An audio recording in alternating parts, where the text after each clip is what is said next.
For 15 years, they've called me the family failure, the black sheep, the one who threw her life away on a menial dream. So when my sister invited me to my dad's 60th birthday at the most exclusive resort in the country, I knew it was a setup. And right now, she's standing at the grand entrance, laughing in my face. If you're ready for the ultimate family revenge story, make sure you subscribe and hit that like button so you don't miss what happens next. Let me know you're here. Drop your city in the comments below. The buzz of my phone against the scarred wood of my desk was an unwelcome intrusion. I didn't have to look at the screen to know who it was from. There was only one group chat that could make the muscles in my neck tighten with Pavlovian dread. Family. Ironic, given how little we resembled one these days. I let it sit for a full minute, a tiny act of rebellion. I was in my private office, a quiet sanctuary of leather, oak, and glass overlooking the sprawling valley below. The sun was setting, painting the jagged peaks in hues of orange and violet. It was my favorite time of day, a moment of peace I guarded jealously. A peace that was just shattered. With a sigh that felt like it carried the weight of a decade, I picked up the phone. The notification bubble was for my sister, Chloe. Chloe, Dad's 60th is this Saturday. Dinner at Elysian Peak Resort, 7 p.m. The Summit Restaurant. Try not to be late. And please, try to look presentable. Every word was a carefully calibrated dart. The last-minute notice for a milestone birthday. The choice of venue. The most exclusive, notoriously expensive luxury resort to open in the last 5 years. A place she assumed was laughably beyond my means. The Summit, its 5-star crown jewel. And the final, classic Chloe sign-off. A jab at the simple, unbranded way I'd always preferred to dress, a stark contrast to her walking billboard style of luxury. A hot, familiar flush of anger crept up my neck, but I tamped it down with practiced ease. The Chloe of 10 years ago would have relished a fiery response. The Ava of today knew that silence was its own kind of power. They still saw me as the family failure. Ava, the black sheep who'd thrown away a full scholarship to Wharton to chase a menial dream in the hospitality industry. Ava, the girl who supposedly scraped by, working dead-end jobs in second-rate hotels, too proud or too foolish to come crawling back. They had no idea what I did when I wasn't dodging their condescending calls. They had no idea that from this very office, I managed an empire. An empire that included the very resort where they planned to celebrate and patronize me in the same breath. Why go? The question echoed in the quiet room. Every instinct screamed at me to decline, to protect my hard-won peace. But then I pictured my father, Richard. His hair was more silver than I remembered from our last stilted holiday call. 60. It was a number that felt heavy, significant. Despite his passivity, his silent complicity in my mother and sister's casual cruelty, a stubborn, wounded part of me still yearned for his approval. For one moment where he might look at me and see something other than a disappointment. Maybe this was the time. Not to gloat, not to spring a trap, but to simply show up on their chosen ground and let the truth speak for itself. The thought sent a tremor of nervous energy through me. It was equal parts terrifying and exhilarating. My thumbs hovered over the keyboard. I deleted 3 different drafts, one snarky, one overly formal, one pleading. In the end, I settled on simplicity. Ava, I'll be there. I set the phone down, face down this time. The sun had dipped below the mountains, leaving the sky a bruised purple. The stage was set. I had no idea if I was the lead actor or the sacrifice. The weight of their judgment was nothing new. It had been my constant companion since I was 19 years old, sitting in the suffocating formality of my parents' living room. The air was thick with the scent of lilies and disapproval. I had just told them I wasn't going back to business school. "You're throwing your life away," my mother, Eleanor, had said, her voice dangerously low. She wasn't yelling. She never yelled. Her anger was a cold, sharp thing that left deeper cuts. "We sacrificed to send you to the best school. Your father's colleagues, our friends, they all know you're at Wharton. What am I supposed to tell them? That my daughter decided she'd rather fluff pillows for a living?" "It's not fluffing pillows, Mom. It's hospitality management. It's creating experiences for people. It's a real career, I'd argued, my voice sounding young and naive even to my own ears. Chloe, ever the opportunist, had been lounging on the armchair, feigning disinterest as she painted her nails a violent shade of pink. She'd looked up then, a smirk playing on her lips. "Don't be so dramatic, Ava. So, you'll be a hotel manager. It's kind of cute, like a little peasant fantasy. Just don't expect us to come visit you at whatever roadside motel hires you." My father had just sat there, staring into his glass of scotch, the condensation beating on the crystal. He didn't defend me.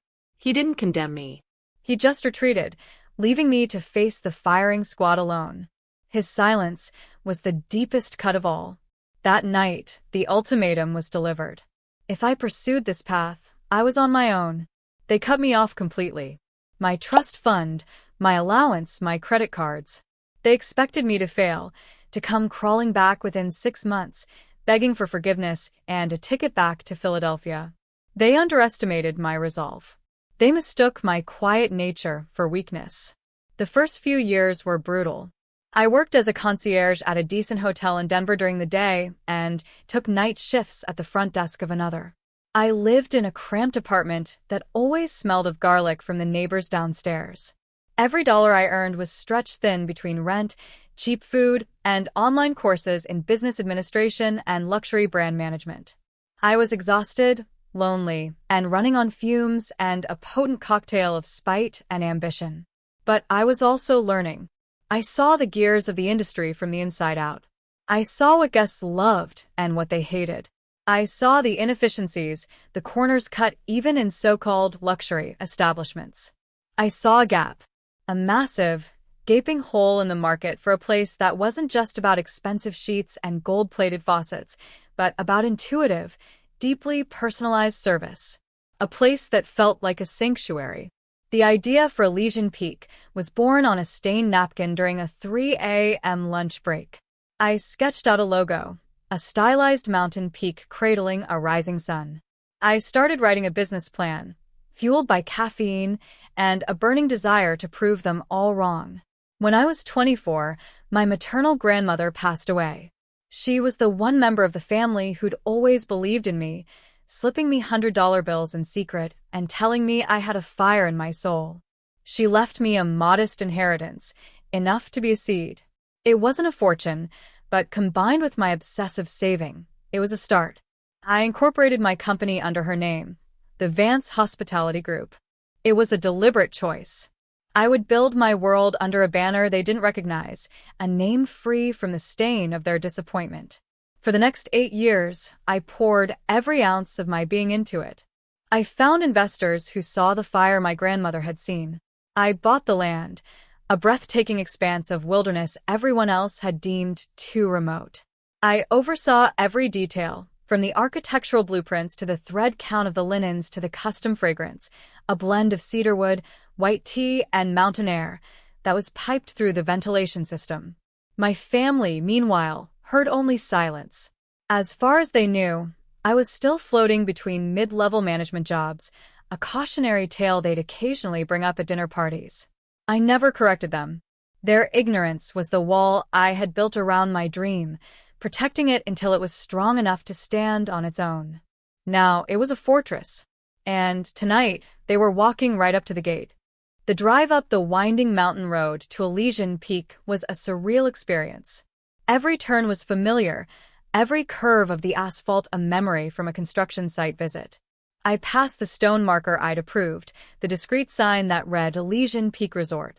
My heart hammered against my ribs, a frantic bird beating its wings. This wasn't just a resort, it was the culmination of my life's work. My home. And I was about to be treated like an intruder at my own front door. I bypassed the queue of gleaming German sedans and Italian sports cars at the valet circle. Instead, I parked my reliable 10-year-old Subaru, the same car that had seen me through snowstorms and late-night drives from one thankless job to another, in the outer guest lot. I'd chosen my outfit with care, tailored black trousers, a silk shell in a deep forest green, and a beautifully cut cashmere coat. It was simple, elegant, and whispered quality rather than screaming a brand name. It was everything my sister was not. As I approached the grand entrance, a massive structure of Douglas fir beams and soaring glass, I saw them. My mother and sister stood there, positioned like sentinels of scorn. Chloe was a riot of labels, a fur-collared jacket clashing with a logo-emblazoned handbag. Eleanor was a study in tense perfection, her pearls gleaming against a severe navy dress. They were scanning the arriving cars, their expressions sour. Chloe spotted me first. A slow, malicious grin spread across her face. She took 2 deliberate steps forward, physically blocking my path to the entrance. "Ava, are you lost?" Her voice was loud, performative, designed to catch the attention of the well-dressed couple alighting from a Porsche behind me. "The staff entrance is around the back, though I'm not sure they're hiring." I felt the eyes of the other guests on me. The heat of shame was a ghost limb, a phantom pain from 1,000 past cuts. I just looked at her, my expression neutral. "Hello, Chloe. I'm here for Dad's birthday." My mother glided forward, grabbing my arm in a pincer-like grip. Her nails dug into my coat. "Don't make a scene, dear," she hissed, her voice a venomous whisper meant only for me. "Your sister's right. This is not your kind of place. You know you can't afford the valet, let alone the dinner. We were just going to give you some cash for a cab home afterward. Please, don't embarrass your father on his big night. Don't embarrass the family." The old refrain. The anthem of my childhood. The humiliation was dizzying. It was so public, so exquisitely cruel. This was the moment. The precipice I had been walking toward for a decade. I could turn and run, and they would win. They would dine tonight, telling stories of poor Ava and her pathetic attempt to fit in. Or I could stand my ground and let the truth fall like an axe. I took a quiet breath, steadying myself. I met my mother's cold eyes. "I'm not going anywhere," I said, my voice quiet but firm. Chloe let out a theatrical laugh. "Oh, this is rich. Are you going to beg them to let you in?" "Security," she called out, waving a dismissive hand toward the entrance. I think my sister is a little confused. At that moment, the great wooden doors swung inward. But it wasn't a security guard who emerged. It was a man whose presence commanded instant respect. He was tall and broad-shouldered, dressed in a bespoke suit so sharp it could have cut glass. An almost invisible earpiece was tucked into one ear.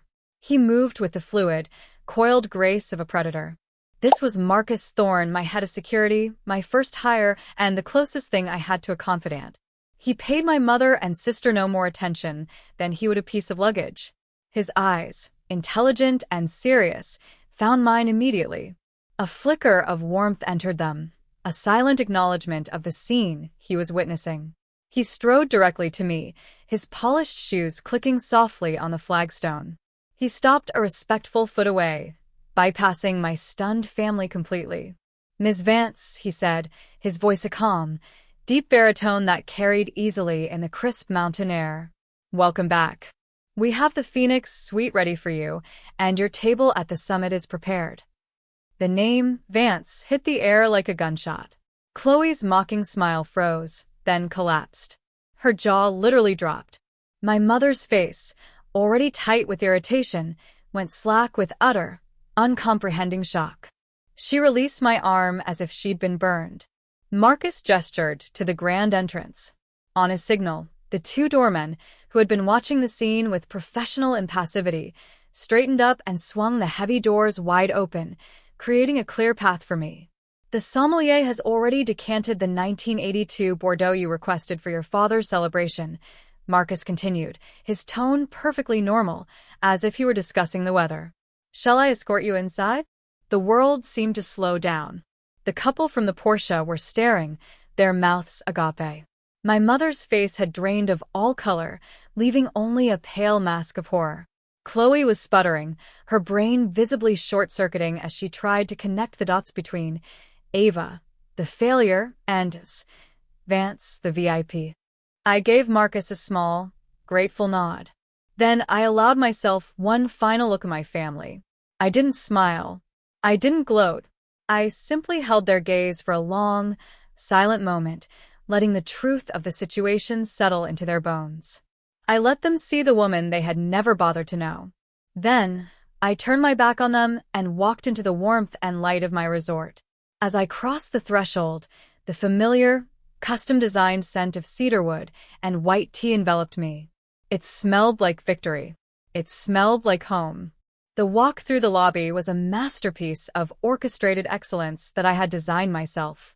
The soaring, vaulted ceilings, the massive stone fireplace crackling with birch logs, the quiet efficiency of the staff. "Good evening, Ms. Vance," the concierge said with a warm smile as I passed. "Welcome back, Ms. Vance," a bellman murmured, tipping his head respectfully. Each greeting was a small, perfectly placed stone, building a wall of reality that I knew my family, trailing somewhere behind me, was crashing into. I didn't look back. I just kept walking toward the private elevator that led directly to the summit. The restaurant was the resort's crowning achievement, occupying the entire top floor with floor-to-ceiling glass walls that offered a 360-degree panorama of the starlit peaks. It was booked out 6 months in advance. Tonight, I had reserved Table 1, the owner's table, set in a discreet alcove with the most breathtaking view. A hostess met me at the elevator. "Ms. Vance, your table is ready. Your party has just arrived." I turned. A different, nervous-looking hostess was leading a shell-shocked procession toward me. My mother, looking as if she were being marched to the guillotine. My sister, her face a thunderous mask of fury and confusion. And my father, his expression utterly bewildered, looking around the opulent room as if he'd landed on another planet. They were shown to my table. The seating was awkward. I took the head seat facing the view. My father sat to my right, my mother to my left, and Chloe sat across from me, her jaw set so tightly I was surprised her teeth didn't crack. The ambient sounds of the restaurant, the soft clinking of silverware on porcelain, the low hum of conversation, the gentle jazz from a live trio in the corner, seemed to amplify the deafening, crushing silence at our table. It was a vacuum, sucking all the air out of our small corner of the room. Chloe had her phone out, hidden under the table, her thumb moving in a frantic blur. I could guess what she was searching for. Elysian Peak owner, Ava Vance, Vance Hospitality Group. The digital light cast a ghoulish glow on her furious face. Eleanor was rigid, a statue carved from ice. She stared straight ahead, her eyes fixed on the distant, dark outline of a mountain. She was a master of appearances, and right now, her appearance was one of pure, unadulterated mortification. She hadn't said a single word since Marcus had greeted me. But it was my father I watched the most. He wasn't looking at the view, or the menu, or the other patrons. He was just staring at me. Not with anger, or even shock anymore. It was a look of dawning, painstaking realization. It was the look of a man seeing a stranger in his daughter's face and trying to reconcile the last 20 years of his own perception with the impossible reality in front of him. He was really seeing me, perhaps for the first time since I was a child. The sommelier approached, a silver tastepan hanging from a ribbon around his neck. "Ms. Vance," he said with a deferential bow.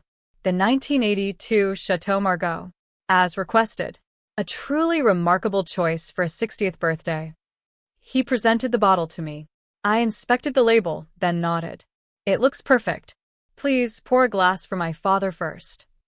I picked up the heavy, leather-bound wine list, its cover embossed with the resort's logo that I had sketched on a napkin all those years ago.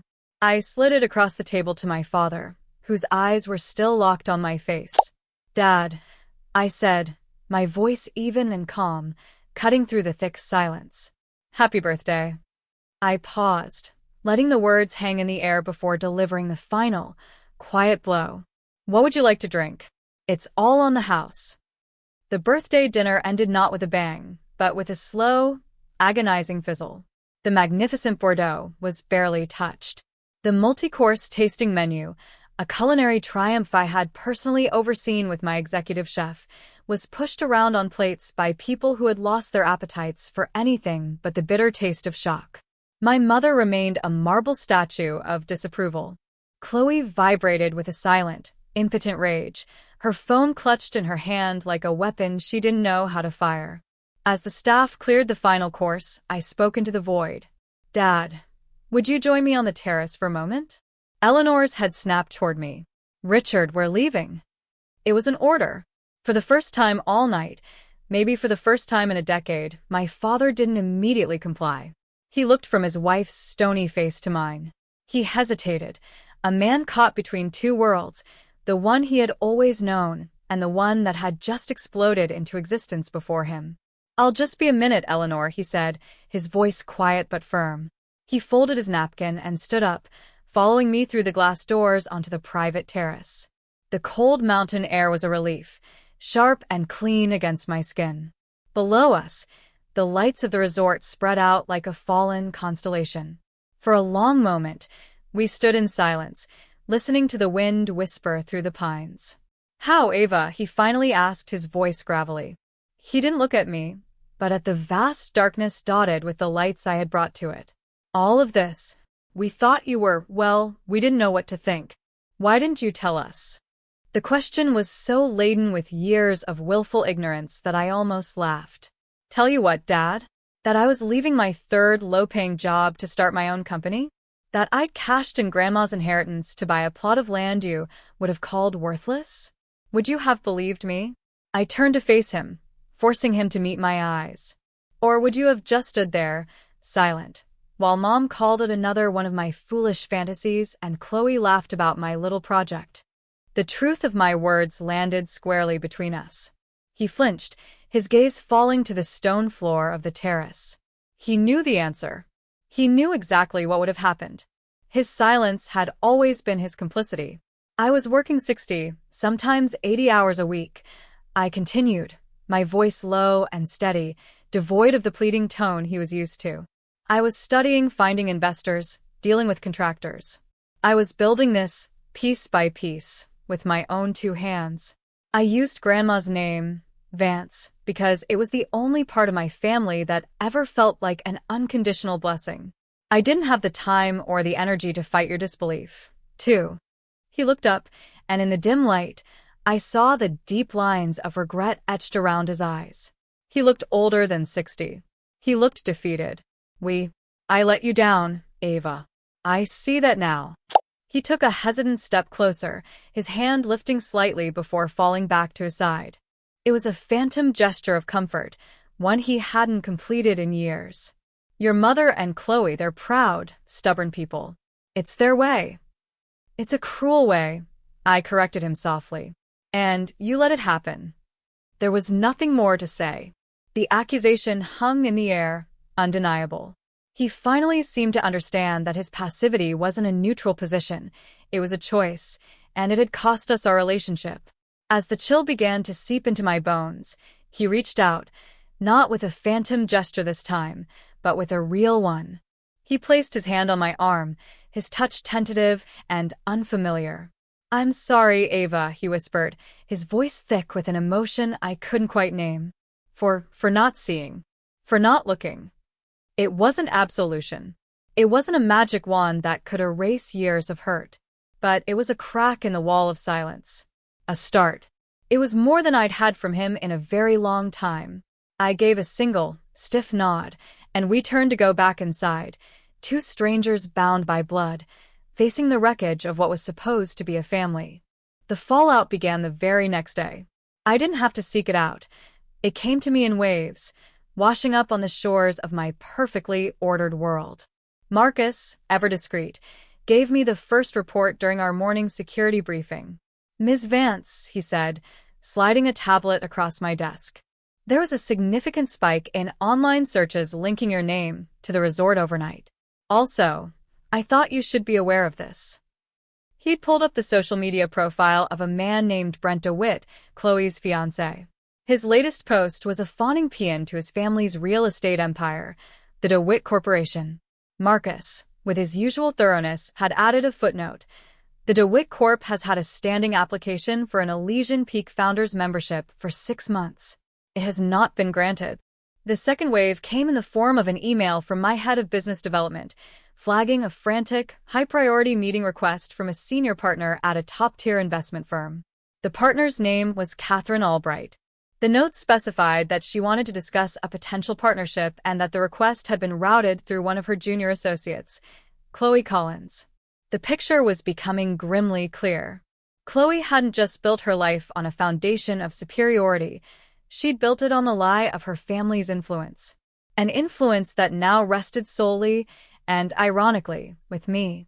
The final wave crashed late that afternoon in the form of a call directly to my private line, a number only a handful of people had. I almost didn't answer. "What?" I said. My voice clipped. "Ava? It's me." Chloe's voice was thin, strained, stripped of its usual condescending lilt. Can we talk?"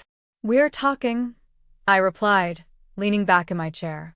There was a pause, and I could hear her take a shaky breath. "Look, I was horrible. Last night. I was horrible, and I am so sorry. I was just shocked, you know? I had no idea. It's amazing, Ava. Truly. What you've built." The apology was so transparently hollow, it was almost insulting. It was a flimsy bridge thrown across a chasm, designed only to get her to the other side where she could ask for what she really wanted. I waited. It didn't take long. "So, funny story," she began, her voice attempting a breezy tone that fell completely flat. "My boss, Catherine Albright, she's a huge admirer of what you've done. She's been trying to get a meeting with you for ages. And Brent's family. God, they would kill for a membership here. They're dying to meet you." There it was. The transaction. "Chloe," I said, my voice dropping into a cool, calm register. "Let me be very clear. My company has a formal process for business inquiries. If Ms. Albright wishes to discuss a partnership, she can have her assistant contact mine. As for memberships, we have a waiting list. Your fiancé's family is on it." "But, Ava, you don't understand." "Oh, I understand perfectly." I cut in, my patience gone. "You need me. After 15 years of treating me like dirt under your shoe, you suddenly need me to salvage your job and impress your fiancé. This isn't an apology, Chloe. It's a negotiation. And I'm not at the table." The silence on the other end was heavy, filled with her dawning horror that this would not be an easy fix. "As for our personal relationship," I finished, twisting the knife just a little, "we can discuss that when you have something genuine to say about the last 15 years. Not about what happened last night, but about all of it." I hung up before she could respond. I felt a grim satisfaction, but it was tainted with a profound sadness. My sister, the golden child, was so tarnished that she couldn't even see the difference between remorse and a business deal. If Chloe's approach was a clumsy, transactional plea, my mother's was a masterclass in emotional manipulation. She didn't call. She didn't email. 2 days after the disastrous birthday dinner, Eleanor simply appeared. I was leaving my corporate headquarters in the city, a sleek glass tower that bore the Vance Hospitality Group logo in discreet silver letters. As I stepped out of the elevator into the main lobby, I saw her standing by the security desk, looking entirely out of place, and yet completely imperious. She was dressed in a beige trench coat, her hands clasped in front of her, a portrait of strained composure. She had bypassed the resort, my territory, and chosen to confront me here, in the heart of my professional world. It was a power move, an attempt to prove she was not intimidated. "Ava," she said as I approached, her voice cool and even. My security team watched her warily, but I gave them a subtle shake of my head. "Mother," I replied, my tone equally frosty. "To what do I owe the honor?" "I think you know," she said, her eyes sweeping the grand, marble-floored lobby. It was a space designed to project success and power, and I could see the grudging respect warring with resentment on her face. "The phone has been ringing off the hook. Your father's friends. My charity board. Everyone is talking." "I imagine they are," I said, not giving her an inch. She took a step closer, lowering her voice. "We need to present a united front. We need a story. That you wanted to surprise us. That we were all in on it, a fun family secret." I stared at her, incredulous. There was no apology. No acknowledgement of her behavior. Just an immediate leap to damage control. To lying. A fun family secret? I repeated, my voice dangerously soft. Was it a fun family secret when you told me I was an embarrassment? When you and Chloe stood at the door to my own resort and tried to turn me away like a stray dog? There is no united front, Mother. There is you, and there is me. Her composure finally cracked. A flush of angry color rose in her cheeks. How dare you be so dramatic? This isn't just about you, Ava. This affects all of us. Think of your father's reputation. Think of Chloe. Her engagement is fragile right now. Your stunt has put everything at risk. The sheer audacity of it, the narcissistic pivot to her own problems, was breathtaking. My stunt, I said, taking a step toward her, my voice rising slightly. My stunt was building a $100 million company while my family wrote me off. My stunt was surviving 15 years of your condescension and Chloe's cruelty. The only thing I am thinking about right now is how you have never, not once, shown an ounce of pride or happiness for me. Your approval was always conditional. It was based on me following the path you chose. And now that I have something you want, status, influence, and name that opens doors you can only knock on, you've suddenly appeared, not with an apology, but with a script. Tears of anger pricked my eyes, but I refused to let them fall. I would not give her that satisfaction. I am done with your script, I said, my voice dropping back to an icy calm. Don't contact me again. Don't come to my office. Don't try to manage the narrative. Not until you are ready to have an honest conversation about what you did, not just about what you need from me now. Without waiting for a reply, I turned on my heel and walked toward the glass doors, not looking back. I left her standing alone in the lobby of the empire she never believed I could build, a queen dethroned in a kingdom she didn't even know existed. A week later, Elysian Peak Resort hosted the inaugural Starlight Gala. It was a charity event I had been planning for over a year, long before I knew it would serve as the perfect stage for my public coronation. The beneficiary was the Vance Next Generation Fund, a scholarship program I'd established to support underprivileged youth pursuing careers in hospitality and the culinary arts. It was a direct, pointed response to my own history. The resort was transformed. The grand ballroom glittered with crystal and silver. The guest list was a curated collection of national media, tech billionaires, celebrated artists, and old money philanthropists, the very stratosphere of society my mother and sister had only ever read about in magazines. I wore a simple, column gown in a deep sapphire blue. It was elegant, powerful, and made no overt statement other than my own confidence. As I moved through the room, I wasn't just the host. I was the gravitational center. People I had admired from afar now approached me, congratulating me not just on the resort, but on the scholarship fund. They spoke of my vision, my resilience. They saw me. The highlight of the evening was the speech. When I stepped up to the podium, a hush fell over the room. I looked out at the sea of expectant faces, the flashing cameras from the press section, and felt a profound sense of calm. Good evening, I began, my voice clear and steady. Welcome to Elysian Peak. When I first envisioned this place, I wanted to create more than just a luxury resort. I wanted to create a sanctuary, a place where people could feel seen, valued, and cared for. I paused, letting the words settle. That desire came from a deeply personal place. I believe that talent and ambition can be found everywhere, but opportunity cannot. I believe that a dream, especially an unconventional one, is a fragile thing. It needs to be nurtured. It needs at least one person to look at you and say, I believe in you, without reservation. I didn't have to name them. The subtext was a living, breathing thing in the room. The story of the family spat at the resort's entrance had already begun to leak, whispered in elite circles. My speech was confirmation, delivered with grace instead of malice. This scholarship, the Vance Next Generation Fund, is my promise to be that person for others. It's named for my grandmother, Evelyn Vance, who used to tell me I had a fire in my soul and that I should never let anyone extinguish it. She was the first person who truly saw me. I raised my glass. So, tonight we celebrate not just this beautiful place, but the potential that lies in every young person who dares to dream differently. To the next generation of innovators, creators, and leaders, may their fire never be extinguished. The room erupted in applause. It was thunderous, genuine. As I stepped down from the stage, I was surrounded. Forbes wanted an interview. A tech mogul wanted to become a founding partner for the fund. The story wasn't just about a successful hotelier anymore. It was about a resilient, self-made woman using her power for good. That night, the narrative was no longer mine to control because it had been rewritten for me, on a national stage, in headlines of respect and admiration. I hadn't just struck back.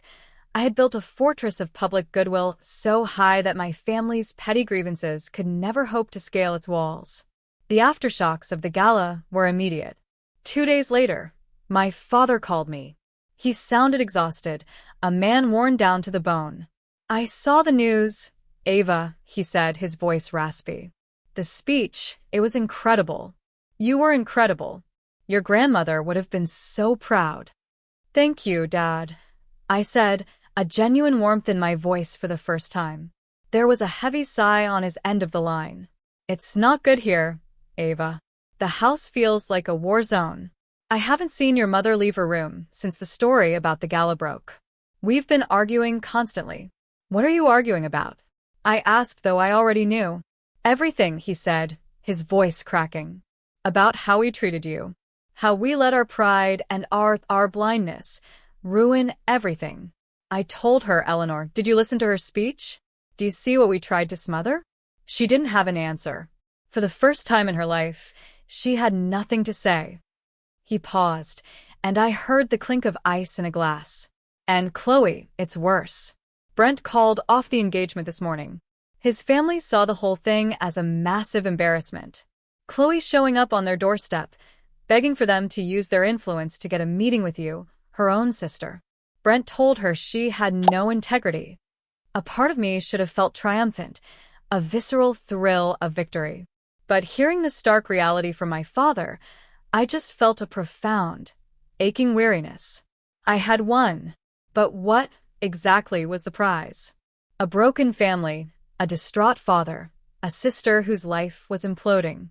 "She's blaming you, of course," my father continued, his voice flat. "She's saying you deliberately orchestrated all of this to ruin her.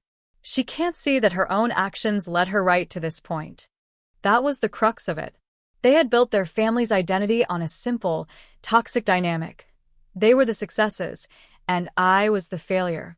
I was the scapegoat, the cautionary tale that made them feel better about their own conventional lives. I hadn't destroyed them. I had simply removed myself from my designated role in their play. The entire set had collapsed as a result. "The foundation was always cracked, Dad," I said softly. I just held up a mirror. "I know," he whispered. "God, Ava. I know." We ended the call a few minutes later. I walked to the floor-to-ceiling window of my office and looked out at the valley. The empire I had built seemed to stretch out before me, a testament to my strength. But for the first time, I felt a sliver of pity for the people I had left behind in the rubble. They were trapped in a prison of their own making, and I was finally completely free. And I was beginning to understand that the two states, their imprisonment and my freedom, were inextricably linked. Rock bottom, I discovered, is not a place of quiet reflection. For some, it is a launchpad for a final, desperate act of war. For my sister, Chloe, it was a munitions depot. She had lost her fiancé, her social standing, and her career was in tatters. With nothing left to lose, she decided her only remaining option was to burn my world to the ground. Marcus brought me the news on a Tuesday morning. He didn't knock on my office door, simply entering with a grave expression and placing a tablet on my desk. He'd already opened the webpage. It was a sleazy, bottom-feeder gossip blog called The Dirt, known for its sensational headlines and disregard for facts. The headline, in lurid yellow font, screamed across the top of the page. Exclusive: the dark truth behind hospitality queen Ava Vance. How stolen inheritance, shady deals, and sleeping her way to the top built a house of cards. My blood ran cold. I scrolled down, my stomach churning. The article was a masterpiece of venomous fiction, expertly woven with half-truths to give it the illusion of credibility. It was Chloe's voice, her particular brand of poison, on every line. It mentioned Grandma Evelyn's inheritance, twisting it into a story of me stealing money meant for the entire family after her death. It referenced my early struggles, reframing them as incompetence. A source close to the family confirms Vance was fired from multiple hotel jobs for ineptitude before mysteriously landing the capital for her own venture. One line read, "The most vicious part was the attack on my professional integrity." It hinted at affairs with my early investors, older, respected men who had been like fathers to me, and suggested my financing came from shadowy, offshore entities. It was a character assassination of the highest order, designed to paint me not as a self-made woman, but as a conniving, immoral fraud. A deep, weary anger settled in my bones. It was so much worse than the public humiliation at the resort entrance. This was a deliberate, calculated attempt to destroy everything I had built, to poison every relationship I cherished, to invalidate every ounce of my hard work. It was the ultimate betrayal. The source is anonymous, of course, Marcus said, his voice a low rumble of fury. But the personal details, the name of her grandmother, the early job struggles, it's her. No question. I leaned back in my chair, the anger solidifying into something cold and hard. A steely resolve. I had spent years cowering from their judgment, years trying to earn their approval. Then I had spent weeks weathering the shock of my success. But this was different. This was not a family squabble anymore. This was a declaration of war. "Get the legal team," I said, my voice devoid of any emotion. "Every single one of them. I want a full-court press. I want a retraction, an apology, and I want to know the name of every person who helped her publish this. We're not going to defend. We're going to attack." Chloe had made a fatal miscalculation. She still thought of me as her timid younger sister. She had forgotten that I was the woman who had built an empire in the wilderness. I knew how to fight, and this time I would not be holding anything back. Chloe's attack was a volley of poisoned arrows. My response was a phalanx of shields, forged not from money, but from something far stronger: loyalty. Within an hour, my legal team had issued a cease and desist letter to the dirt that was so aggressive it practically smoked.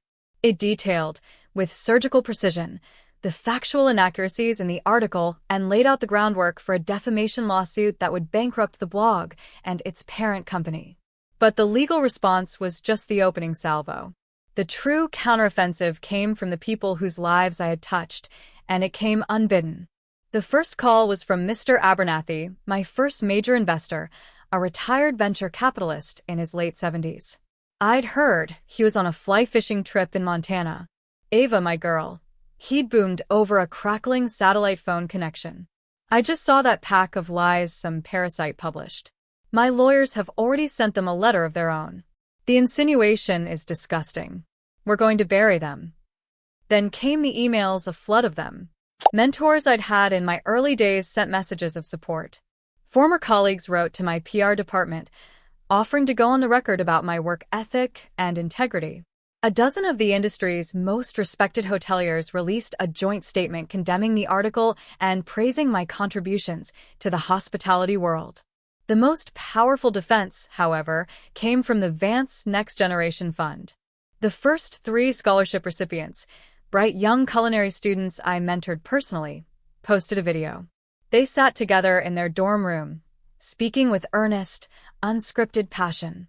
"Ms. Vance gave us a chance when no one else would," said a young woman named Maria. "She doesn't just sign checks, she calls us. She asks about our classes. She believes in us.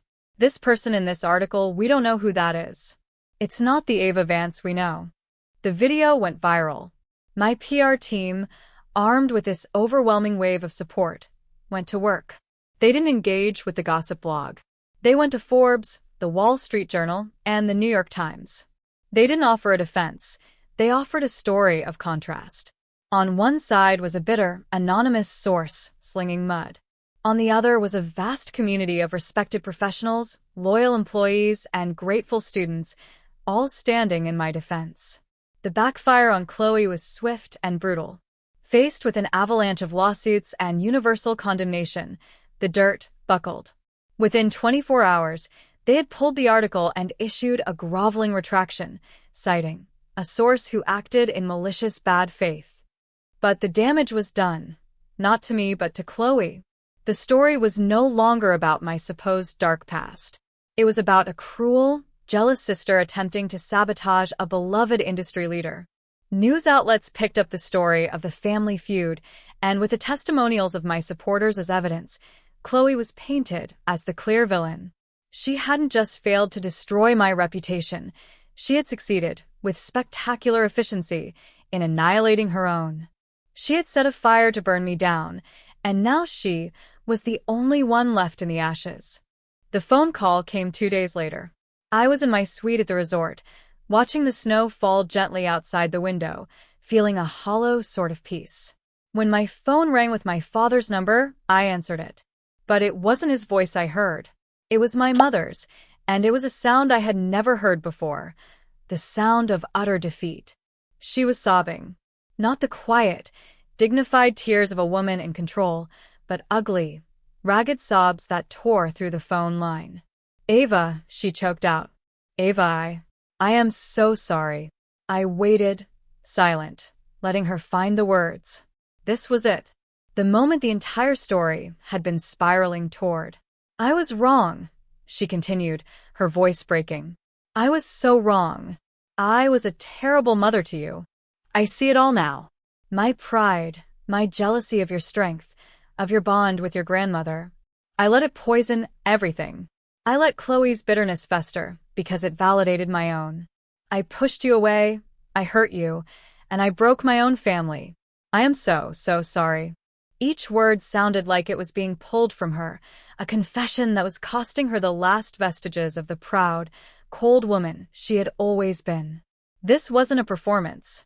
This wasn't damage control. This was a reckoning.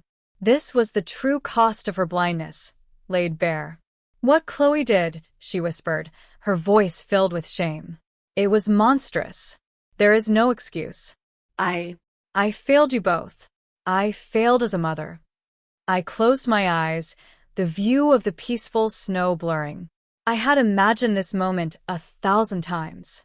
I thought it would feel like a triumph, a vindication that would finally heal the wound inside me. But it didn't. It just felt like a tragedy. A great, sad waste of years. "Where is she now?" I asked quietly. My father's voice came on the line, weary and strained. "She's here, Ava. She hasn't left her room. She won't talk to anyone. The things people are writing about her, she's broken." He paused. "We both are. Your mother, she means what she said. We see it now. We see everything we lost." I listened to the sound of my parents' brokenness, the echo of my sister's self-destruction, and I finally understood. My victory wasn't in their defeat. My victory was in my own survival. I had survived them. I had survived their expectations, their cruelty, their blindness. And now I had to decide what came next. "I accept your apology, Mom," I said finally, the words feeling foreign and heavy on my tongue. "I hear you." It wasn't forgiveness. It wasn't a promise that everything would be okay. It was just an acknowledgement, a single, solid stone laid down in the rubble, a potential first step on a long, uncertain road out of the ruins. A week later, I agreed to meet them. Not at the resort, which was my kingdom, nor at their house, which was a mausoleum of bad memories. I chose a neutral space, a quiet, private room in a simple but elegant restaurant in a town halfway between us.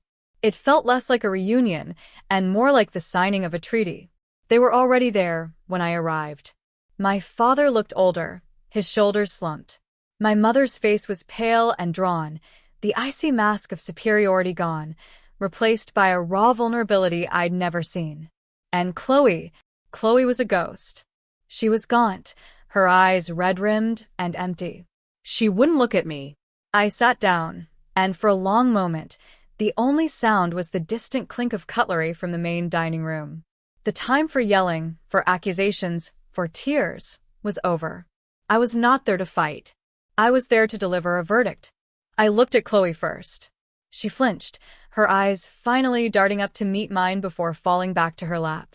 "I'm not going to sue you," I said, my voice calm and even. The words hung in the air, a reprieve she didn't deserve, but one I was giving for my own peace of mind. "I will not be the agent of your destruction. You've done a thorough enough job of that on your own." A flicker of something, relief, maybe, crossed her face. I didn't give it time to settle. "But you need to understand that what you did was the end," I continued. "There is no coming back from this. You didn't just lie. You tried to annihilate my life's work and my character out of pure spite. So we are done. I will not be your enemy, but I will not be your sister either. We are just two women who share parents. You will face the consequences of your actions alone. Do you understand?" She gave a jerky, pathetic nod, tears silently tracing paths down her cheeks. The golden child was finally, irrevocably, tarnished. Then I turned to my mother. "I heard your apology," I said, my voice softening slightly. "And I believe it was genuine. I thank you for that." My mother looked up, her own eyes filling with a desperate, fragile hope. "But an apology doesn't erase 15 years of pain," I went on. "It doesn't magically rebuild a house that has been rotting from the inside for decades. The relationship of mother and daughter, the one we were supposed to have, is over. It died from neglect. Maybe over a very long time, we can build something new in its place. But it will have to be earned, moment by moment, truth by truth. There will be no more secrets, no more lies, no more saving face." I had laid out the terms. The price of their blindness wasn't bankruptcy or public ruin. It was me. It was the loss of the daughter and the sister they had never truly known. It was the quiet, devastating cost of a love they had taken for granted and actively thrown away. I stood up. "I wish you all peace," I said. And with a final look at the 3 shattered people who made up my biological family, I turned and walked away, not in anger, but in final, quiet freedom. 1 year later, I stood on the private terrace of the Phoenix Suite, a mug of coffee warming my hands. The sun was just beginning to crest the peaks, bathing the valley in a soft, ethereal glow. The air was crisp and clean. It was a view I had seen 1,000 times, but today it felt different. It felt like peace. Marcus joined me, handing me a freshly baked croissant from the kitchens.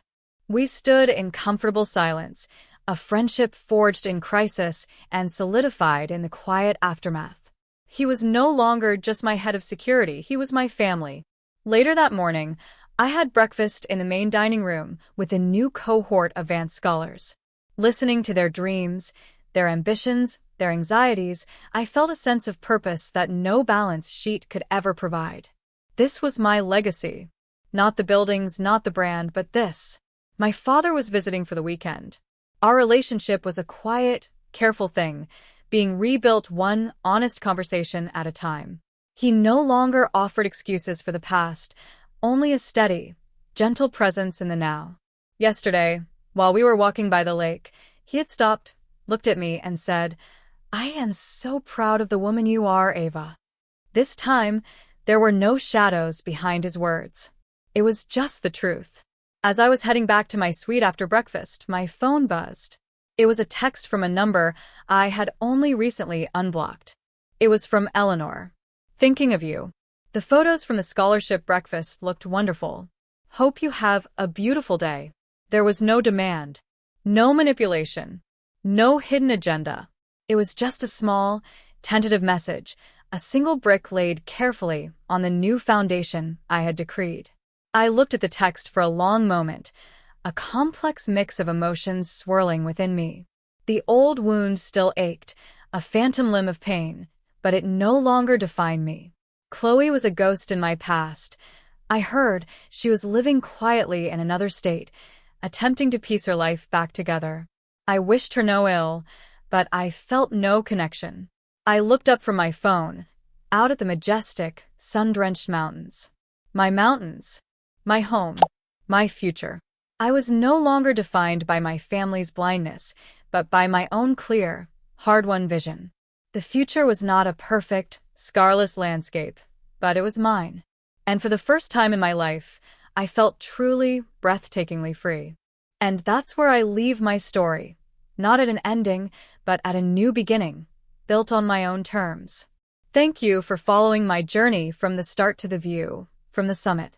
Now, I have one final question for you, and I truly want to know what you think. It all comes down to that final text message from my mother.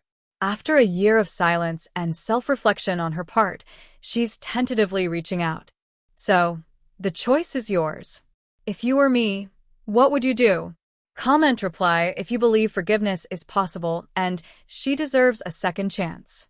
Comment delete if you believe some betrayals are too deep and that door should remain closed forever. I can't wait to read your opinions in the comments below.